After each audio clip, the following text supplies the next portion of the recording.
جی میں سمجھتا ہوں کہ آپ نے جو اپنے ابتدائیہ میں کہا ہے کہ انہوں نے بالکل عوام کی جو ڈیمانڈ ہے اور عوام جس چیز سے تنگ ہے وہ بجلی کے بل ہے، مہنگائی ہے، انفلیشن اور افراط زر ہے، اور یہ وہ تمام مسائل ہیں جو اس وقت عوام کو تنگ کر رہے ہیں، اور لوگ جو ہیں وہ تنگ آ چکے ہیں اور بے حد پریشان ہیں.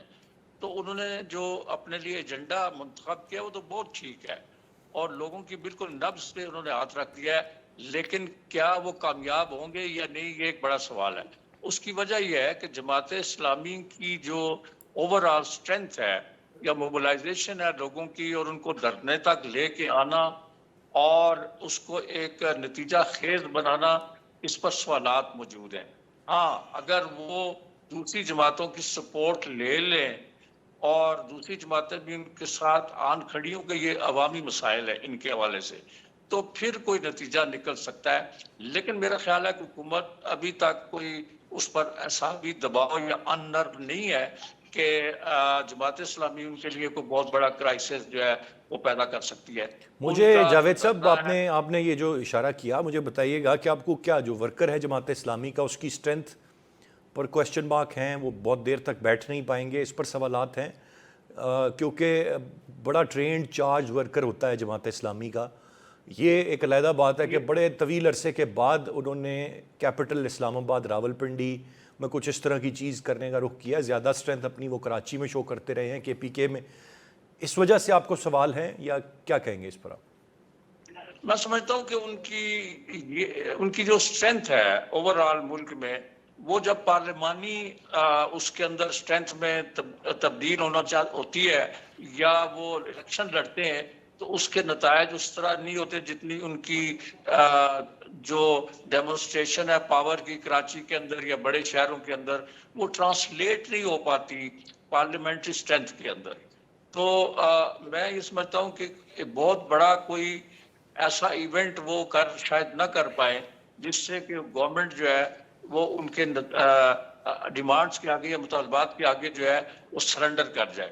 ایک دھرنا جو قاضی حسین احمد صاحب نے دیا تھا 90s میں جب پیپلز پارٹی کو اقتدار سے الگ کرنا تھا بے نظیر بھٹو کو، تو اس وقت اسٹیبلشمنٹ کی ان کو حمایت حاصل تھی اور قاضی صاحب اس دھرنے کی قیادت کر رہے تھے، اور اس کا نتیجہ یہ نکلا کہ اس دھرنے کے نتیجے میں بے نظیر حکومت کو بہت زیادہ خفت کا سامنا کرنا پڑا اور اسی کے نتیجے میں بے نظیر کی حکومت بھی ختم ہو گئی تھی.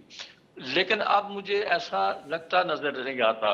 ہاں اگر وہ پی ٹی آئی یا دوسری جو اپوزیشن جماعتیں ہیں ان کو بھی ان کی سپورٹ لے لیں اور اس طرح سے اگر وہ پہلے سے بات چیت کرتے اور اتنی اسٹرینتھ لے آتے کہ اسلام آباد اور راولپنڈی اور دوسرے شہر جو ہیں وہ بالکل مفلوج ہو کر رہ جاتے، تو اس صورت میں گورنمنٹ کے لیے صورتحال کا سامنا کرنا مشکل ہو جاتا اور لا اینڈ آرڈر کی سچویشن پیدا ہو سکتی تھی، کاروباری سرگرمیاں معطل ہو سکتی تھی، مفلوج ہو سکتی تھی.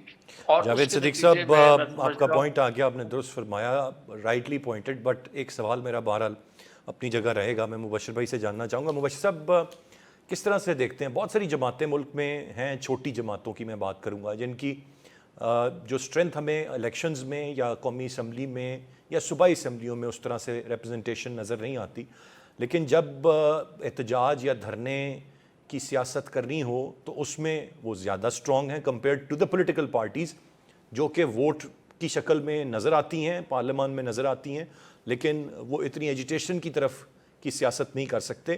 آپ کا کیا ماننا ہے؟ یہ جو شو پٹ اپ ہوا ہے، جو کل رات کے مناظر ہم نے دیکھے، جو حتمی طور پر جب شو پٹ اپ ہوا، وہ کیا اتنے تھے کہ آپ سمجھتے ہیں کہ ایک اچھی ریزنیبل تعداد لے آئے ہیں، یا جس طرح جاوید صاحب نے کہا کہ اتنا امپیکٹ نہیں ہے کہ مفلوج ہو جائیں چیزیں اور حکومت پر بہت پریشر آ جائے؟ بہت شکریہ اسلام صاحب. 3-4 فیکٹرز ہمیں ایکچولی سینیریو جاوید صاحب نے 90 حوالہ دیا. 1996 میں بے نظیر صاحبہ کی گورنمنٹ جانے سے چند ہفتے قبل کا آپ نے اپنا دھرنا دیا تھا اور انہوں نے اس دھرنے میں یہ کلیم کیا تھا کہ ہم اس گورنمنٹ کو لے بیٹھیں گے، اور وہ تو نہیں لے بیٹھے یا وہ لے بیٹھے، ہر دو صورتوں میں حکومت چلی گئی. یہ اپنی جگہ پہ. دوسری بات ہے کہ پاکستان اگر آپ ٹریڈیشنلی دیکھیں اسٹریٹ پاور جو ہے وہ دو پارٹیز کے پاس تھی، ایک پاکستان پیپلز پارٹی تھی اور دوسری جماعت اسلامی، ان کے بارے میں کہا جاتا تھا کہ ان کے پاس ڈسپلنڈ اسٹریٹ پاور. پاکستان کی پارٹی انفارچونیٹلی اپنی وہ اسٹریٹ پاور مینٹین نہیں کر پائی، جبکہ جماعت اسلامی آج کے اگر آپ دیکھیں مارچز اور دھرنے، وہ بڑے ڈسپلنڈ لوگ ان کے آتے ہیں، اور ان کی جو تعداد ہے، اگر میں آپ سے کہوں کہ گزشتہ 3 دہائیوں میں جو میں نے آبزرو کیا، وہ ٹپیکل آپ یہ کر لیجئے کہ 10 to 40,000 کے قریب ان کے لوگ ڈیڈیکیٹڈ ہوتے ہیں. جہاں پہ چھوٹا ہوگا وہاں پہ 10,000 کے قریب، بشرطے کہ وہ ویل آرگنائزڈ ہو. تو موجودہ صورتحال میں جب باقی مثلاً ابھی کل کی کال تھی پی ٹی آئی کی، وہ ٹھیک ہے انہوں نے اسلام آباد میں پوسٹ پون کیا، لیکن لاہور میں 3-4 جگہوں پہ مظاہرے ہوئے چھوٹے چھوٹے. اگرچہ پی ٹی آئی کے بارے میں کہا جاتا ہے کہ جی موسٹ پاپولر پارٹی ہے، لیکن وہی اسپیڈ پاور کا معاملہ آ گیا، نہیں وہ شو اپ کر پائے. لیکن اس کے برعکس اگر میں کریڈٹ دوں گا جماعت اسلامی کو اور ان کے نئے چیف جو امیر جو ہیں حافظ تیمور احمد صاحب کو، انہوں نے ایک پنڈی، ان کا اپنا تعلق کراچی سے ہے. یہ چیف کیوں بنے؟ چونکہ سراج الحق صاحب نے پہلے استعفیٰ دیا اپنی ناکامی کا اعتراف کرتے ہوئے، اور اس کے بعد ایک پروجیکٹ کے ذریعے حافظ الحق جو ہیں وہ امیر جماعت اسلامی بنے. اس کے پیچھے صرف یہ تھا کہ انہوں نے کراچی کی حد تک اپنے جو ووٹ بینک تھا اور اپنے جو تھے ان کو بڑا موٹیویٹڈ رکھا. اب یہ انہوں نے دوسری دفعہ ثابت کیا ہے راولپنڈی میں یہ سٹ ان کر کے اور ریلی کو لیڈ کر کے.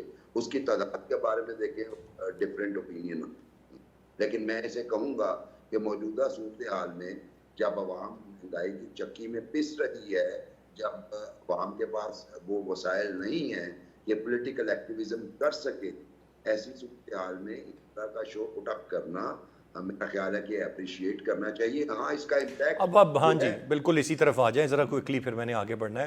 آپ کیا سمجھتے ہیں کہ کیا حاصل وصول کیا ہوگا اب اس کا؟ چلیں یہ تو بات ہو گئی کہ we've called it a successful show. یہ اگرچہ سراج صاحب کہتے ہیں کہ جی ہم نہیں یہاں سے جائیں گے جب تک ہمارے مطالبات مکمل نہیں ہوں گے، دوسری طرف حکومت ان سے نیگوسیشن کر رہی ہے. ہو سکتا ہے سراج صاحب اپنے مطالبات کی تکمیل کے بغیر ہی یہ ختم کر دیں، لیکن اس کا جو دوسرا امپیکٹ ہے اس کے نتیجے میں حکومت کو مطالبات ماننا پڑیں گے، اور وہ امپیکٹ یہ ہے کہ جماعت اسلامی وہ پہلی جماعت ہوگی جس نے باقاعدہ ریلی کے ذریعے ڈیمانڈ کیا.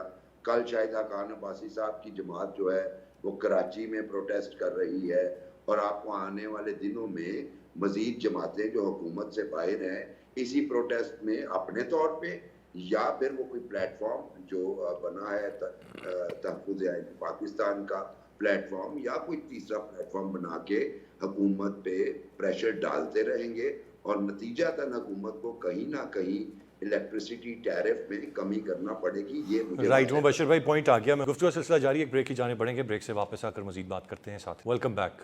مسعود صاحب کس طرح سے دیکھ رہے ہیں آپ؟ تو آپ ابھی اس کو ایک کامیاب شو قرار دیں گے، اور کم از کم اگر یہ دیکھا جائے اگر پی ٹی آئی کا احتجاج ہے یا تحفظ آئین پاکستان کی لیکن اس کے مقاصد ابھی تک واضح نہیں ہیں. تمام جماعتیں جب بھی مطالبات لاتی ہیں تو اپنی اپنی مرضی کے مطالبات ہوتے ہیں. وہ بانی پی ٹی آئی کی رہائی کے لیے دس از، اب یہ جو نعرے سلوگنز اس میں اور مطالبات رکھے گئے ہیں، یہ تو ایک عام آدمی کی آواز ہے، اور تمام لوگ خوش ہیں اس سے، جو ایک عام تاثر ہے. آپ کیسے دیکھتے ہیں اس پورے کے پورے احتجاج کو، اور اس کا کنکلوژن کہ یہ کیا حاصل کر پائیں گے حکومت سے، یا شاید کچھ زیادہ نہ حاصل کر پائیں؟ بہت شکریہ آپ کا، آپ نے مجھے موقع دیا. باقی جاوید صاحب، مبشر صاحب کو بھی سلام، آپ کو بھی سلام. دیکھیں، تحریک انصاف کو تو جگہ نہیں ملی کسی بھی قسم کے احتجاج کی، اور دیگر جماعتیں بھی کوئی احتجاج نہیں کر رہی ہیں، لیکن جماعت اسلامی کو باقاعدہ جگہ بھی مل گئی، وہ بھرپور احتجاج کر رہے ہیں، وہ جا کے بیٹھ بھی گئے. اب وہ جو مطالبہ کر رہے ہیں وہ ہے آئی پی پیز کے خلاف، کہ آئی پی پیز کے جو معاہدے ہیں ان کو ریوزٹ کیا جائے اور بجلی کی قیمتوں میں کمی کی جائے. انوار الحق کاکڑ بھی یہی بات کر رہے ہیں، گوہر اعجاز اس پر پوری ایک کیمپین چلا رہے ہیں، اور مفتاح اسماعیل اور شاہد خاقان عباسی کی جماعت بھی اسی معاملے پر ایک احتجاج کرنے جا رہے ہیں. اسٹیبلشمنٹ ملک کی وہ بھی یہ چاہتی ہے کہ بجلی کی قیمتیں کم ہوں، حکومت بھی چاہتی ہے بجلی کی قیمتیں کم ہوں، عوام بھی چاہتی ہیں. لیکن جو معاہدے ہمارے آئی پی پیز کے ساتھ ہیں وہ بڑے سخت شرائط پر ہیں، اس میں سورن گارنٹیز موجود ہیں. تو مجھے یہ لگتا ہے کہ یہ نہ تو حکومت کے خلاف ہے نہ یہ کسی اور کے خلاف ہے، یہ پورا ایک ماحول ہے جو ملک میں اس وقت بنتا نظر آ رہا ہے، اور اس کی ضرورت ہے ملک کو کہ آئی پی پیز کے معاہدوں کو ریوزٹ کیا جائے. ایک ایسی پولیٹیکل سچویشن ملک میں بنتی نظر آ رہی ہے، ایک ایسا دباؤ بنتا نظر آ رہا ہے کہ حکومت اس دباؤ کو سامنے رکھے. آئی پی پیز کے جو کمپنیز ہیں، اور خاص طور پر اس میں زیادہ تر تو پاکستانی ہیں جنہوں نے جو اپنے آئی پی پیز چلا رہی ہیں، تو مجھے اس سے نہیں لگتا کہ حکومت کو کوئی نقصان ہے. حکومت کا کوئی اس میں ہوا. آج صبح حکومت نے باقاعدہ ناشتہ بھیجا ہے ان مظاہرین کے لیے. تو یہ ایک پوری قوم کا اس وقت مجموعی مطالبہ ہے کہ آئی پی پیز کے معاہدے ماضی میں غلط ہوئے ہیں، ان کو ریوزٹ کیا جائے. اور یہیں تک میرے خیال میں یہ محدود رہے گا، کیونکہ آج بھی جو حافظ صاحب نے گفتگو کی ہے اس میں انہوں نے پی ٹی آئی کو ہدف تنقید بنایا ہے، اس پہ تنقید کی ہے. تو پی ٹی آئی ان سے جڑنے نہیں جا رہی، یہ پی ٹی آئی سے جڑنے نہیں جا رہے، کوئی اور پولیٹیکل پارٹی اس میں نہیں آ رہی. جو بھی پولیٹیکل پارٹی اس وقت احتجاج کرے گی، حکومت کو دباؤ میں لانے کی بات کرے گی، وہ آئی پی پیز کے حوالے سے ہی کرتی نظر آ رہی ہے. اس کے علاوہ ہمیں اور کچھ ہوتا ہوا نظر نہیں آ رہا. تو یہ سوال نہیں ہے کہ یہ بڑا کوئی اسٹرانگ پاور شو ہے یا نہیں ہے. بات یہ ہے کہ ایک اچھی تعداد میں لوگ وہاں جا کے بیٹھ گئے ہیں. اس وقت مری اور اسلام آباد میں ڈسٹربنس ہے، وہاں پر کنٹینرز لگے ہوئے ہیں، ایک ماحول ہے جو میڈیا دکھا رہا ہے، ایک ہائپ کریٹ ہو رہی ہے. اور یہ مجھے لگتا ہے کہ ہائپ مزید کریٹ ہوگی، کیونکہ حقیقت حال یہ ہے کہ ملک نہیں چل سکتا اس قیمت پر توانائی کی جس قیمت پر ہم چلانے کی بات کر رہے ہیں. کیونکہ ہمارے کمپٹیٹرز جو ہیں وہ سب اس سے سستی بجلی دے رہے ہیں، گیس دے رہے ہیں، لیکن ہمارے ہاں یہ مہنگائی کی شرح بہت زیادہ ہے. تو اس میں اب کوئی دوسری رائے نہیں ہونی چاہیے. میرے خیال میں تمام پولیٹیکل پارٹیز اگر جمع ہوں گی تو اسی معاملے پر جمع ہوں گی، اور یہ ریاست اور ملک کے فائدے کی بات ہے جو کی جا رہی ہے. لہٰذا ان کو جگہ بھی ملی ہے اور وہ آسانی سے اپنا احتجاج کر بھی رہی ہیں. رائٹ مسعود صاحب، آپ نے بڑا ایک انٹرسٹنگ اینگل اس سارے معاملے کو دیا ہے، اور جو شاید ہم بڑی مطلب اب یہ معاملہ یہ ہے کہ یہ ایک ماحول ایسا بنے گا جو جواز بنے گا حکومت کے لیے کہ وہ نیگوشیٹ کرے آئی پی پی سے. اینڈ وی ریئلی ہوپ، کیونکہ آپ نے جس طرح درست فرمایا کہ چل نہیں سکتا ملک اور کسی کے لیے بھی یہ اب قابل برداشت نہیں ہے، بٹ لیٹس ہوپ کہ اگر اس کی کوئی پازیٹیو آؤٹ کم ہو تو بڑا ٹھیک رہے گا. میں آگے بڑھنا چاہوں گا، ذرا دوسرے معاملے پر آتے ہیں. جاوید صاحب، ایک مرتبہ پھر پاکستان تحریک انصاف کو ایک آفر کیا ہے آپ مذاکرات کریں. اب یہ کتنی صدق دل سے ہے، نہیں ہے، یا یہ آگے آنے والے احتجاج سے ڈر کے ہے؟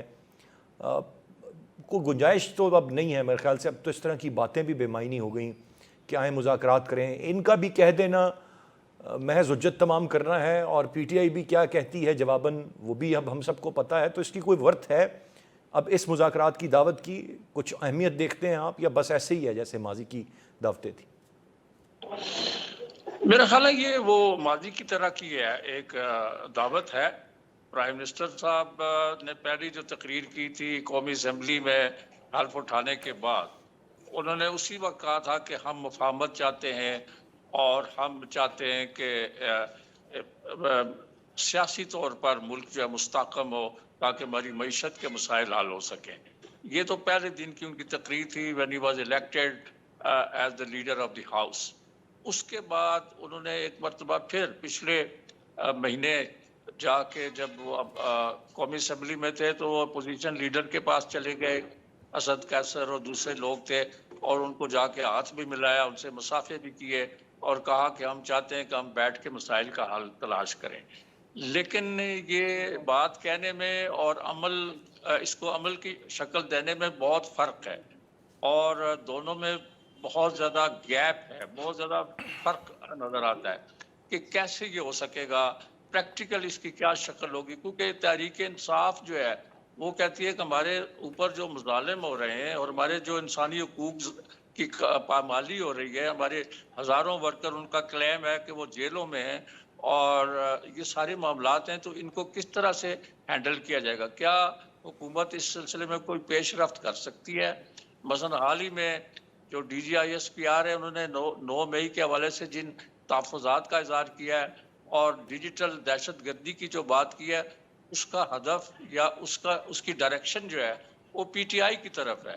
تو میں نہیں سمجھتا کہ موجودہ حالات میں اتنی کنجینیل یا اتنا مناسب ایٹماسفیئر یا ایسا ماحول موجود ہے کہ پی ٹی آئی کے ساتھ مذاکرات ہو سکتے ہوں.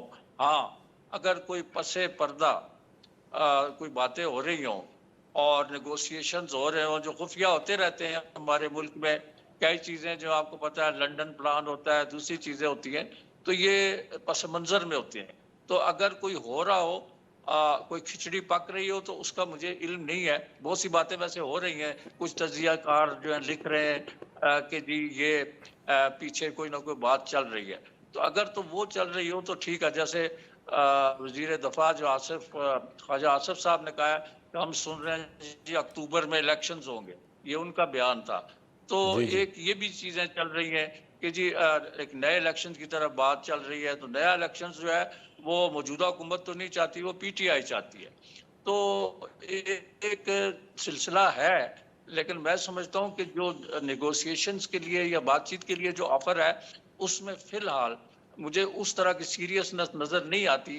اور کیا موجودہ حکومت اور جو کوalition گورنمنٹ ہے وہ آتھورائزڈ ہے, کیا وہ اپنے طور پر ایک انیشیٹو لے سکتی ہے, ایک نیگوشیٹڈ سیٹلمنٹ جو ہے وہ موجودہ مسائل کا تلاش کر لیا جائے اور براہ راست پی ٹی آئی کے ساتھ مذاکرات جو ہیں وہ شروع کیے جائے اور ایک سیاسی استحکام کے لیے, ایک مفاہمت کے لیے کوشش کی جائے. مجھے بظاہر تو ایسی صورت حال نظر نہیں آتی, لیکن میں نے جیسے عرض کیا ہے کہ پس پردہ اور منظر کے پیچھے پیش منظر میں اگر کوئی چیزیں ہو رہی ہوں تو اس کا مجھے علم نہیں ہے. ٹھیک ہے, بالکل یقیناً اس کا تو کسی کو علم نہیں ہوگا, اندازے ہی اس پر لگائے جا سکتے ہیں, لیکن بظاہر چیزیں کچھ اور ہیں. گفتگو سلسلہ جاری, ایک بریک کی جانب بڑھیں گے, بریک سے واپس آ کر مزید بات کرتے ہیں. ساتھ بیک ہیں مبشر بخاری صاحب.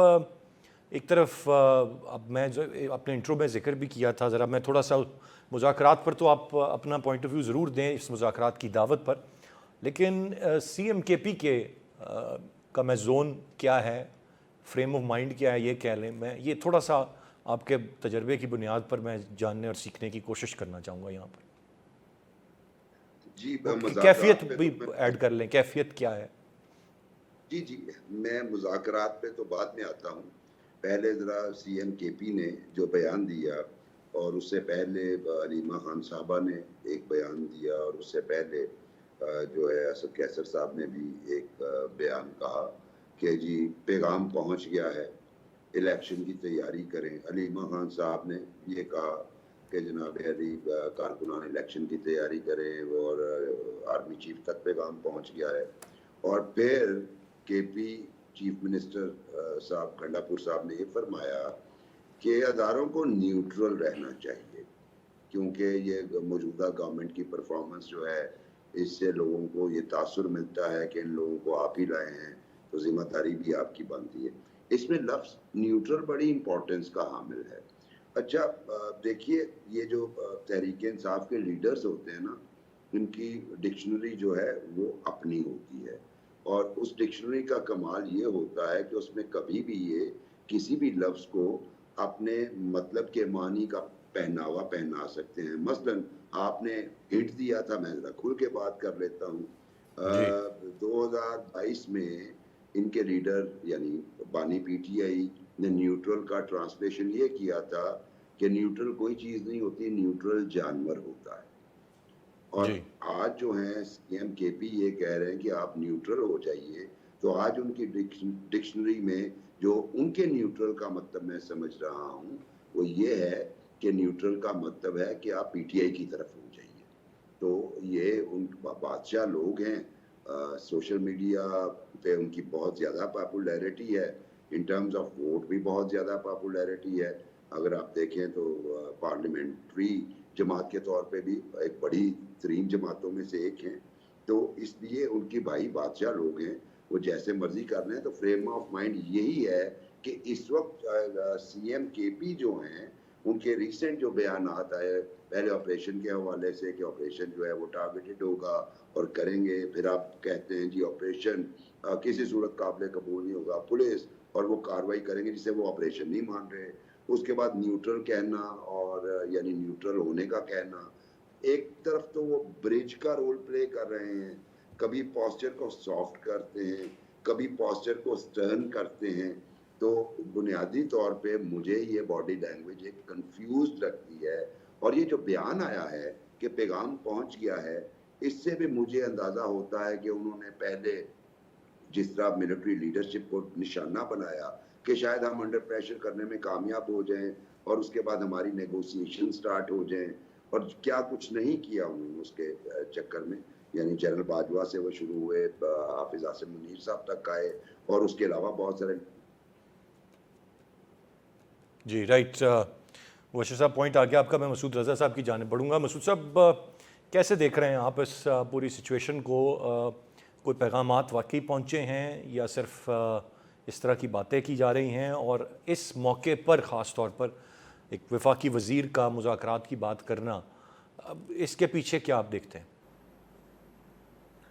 جی اسپیکولیشنز پہ تو نہیں جانا چاہیے میرے خیال میں, لیکن جو اس وقت حالات نظر آ رہے ہیں میں زیادہ سنجیدگی سے لیتا ہوں کہ اس وقت خود عمران خان کے ساتھ کیا ہو رہا ہے, اور اس بات کو سنجیدگی سے لیتا ہوں کہ D G I S P R نے کیا کچھ کہا ہے اور وہاں سے کیا کچھ آ رہا ہے. جہاں تک حکومت کی بات ہے, بالکل حکومت کی جسچر سے تو لگ رہا ہے کہ وہ بڑے دباؤ میں, اور وہ ہیں دباؤ میں. سب سے بڑا مسئلہ تو ان کی لیجیمیٹیسی کا ہے جسے ہر روز چیلنج کیا جاتا ہے, اور ان کا عمران فوبیا ہے کہ 3-3 4-4 پریس کانفرنس ہوتی ہیں, عمران خان سے شروع ہوتی ہیں, عمران خان پہ ختم ہو جاتی ہیں. عمران خان کیا کہہ رہا ہے اور اسٹیبلشمنٹ کیا کہہ رہی ہے, یہ مدعے کی بات ہے کہ اس میں کوئی ریلیف تو ہمیں نظر نہیں آ رہا. عدالتوں سے ریلیف بالکل مل رہا ہو, لیکن اس کے باوجود عمران خان کی مشکلات کم نہیں ہو رہی ہیں. ابھی یہ بات کی جا رہی ہے کہ عمران خان کو فوجی عدالتوں کے حوالے کر دیا جائے گا, کیونکہ فوجی عدالتوں کا فیصلہ ابھی ہونا باقی ہے. اور D G I S P R کی جو پریس کانفرنس تھی اس میں بڑا اہم جملہ تھا کہ پہلے ہم کوشن دیتے ہیں, پھر ہوائی فائرنگ کرتے ہیں, پھر جو ہمیں کرنا ہوتا ہے ہم وہ کرتے ہیں. لیکن یہاں پر یہ بات ضرور ذہن میں رہنی چاہیے کہ 12 اکتوبر ایک ایسی بھی تھی جب کراچی میں خون خرابہ ہوا تھا, اور جنرل پرویز مشرف نے مکے لہرا کر ایک بہت بڑا جلسہ کیا تھا, اور قافلی اس وقت ان کے ساتھ تھی. جو سیاسی معاملات ہوتے ہیں اس میں ایک حد تک جو ہے وہ مداخلت ہو سکتی ہے, لیکن اس کے بعد اگر مداخلت ہو تو وہ بہت بری کیفیت ہوتی ہے. خدا نہ کرے کہ پاکستان میں ایسی کیفیت بنے.